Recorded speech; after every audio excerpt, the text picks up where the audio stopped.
અમારી માગણી સ્વીકારવામાં નથી આવી એટલે અમે સમાજ, અન્ય સમાજ, 18 સમાજને એવું કહેશું કે ભાજપ વિરુદ્ધ મતદાન કરવું છે અને એનો હરીફ ઉમેદવાર જે હોય એ ઓટોમેટિક ખ્યાલ આવી જશે। ક્ષત્રિય સમાજ એક જ છે। આપ જોવો છો જે સમગ્ર ગામમાં, ગલી સુધી, ઘર સુધી બરાબર એક જ રોષ છે।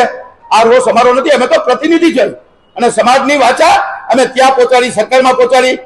ખરેખર જો આ સંકલન સમિતિ ન હોય અને ગામે ગામ યુવાનોનો જે રોષ છે ને દોષ છે એનું પરિણામ ન કલ્પી શકાય એવું આવે તો અમે તો એને સમજાવીએ છીએ, માં ભવાનીના સોગંદ આપીએ છીએ કે કાયદાની મર્યાદામાં રહીને આંદોલન કરવાનું છે।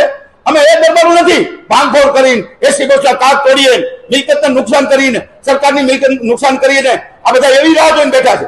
જો એવું કરે તો અસંખ્યની ધરપકડ થાય, આંદોલન કચરાઈ જાય। અમે એવું કાંઈ નથી કરવાના। અમે બૌદ્ધિક કાર્યથી બરાબર છે દરેક કાર્ય કરશું અને સંમતિથી કરશું, સમાજની વાચા આપતું કરશું અને એમાં પોલીસ વિરુદ્ધ કે કાયદાની વિરુદ્ધ એક પણ કાર્ય નહીં થાય એની હું ગેરંટી આપું છું જ્યાં સુધી હું મારા સમાજને સમજું છું ત્યાં સુધી।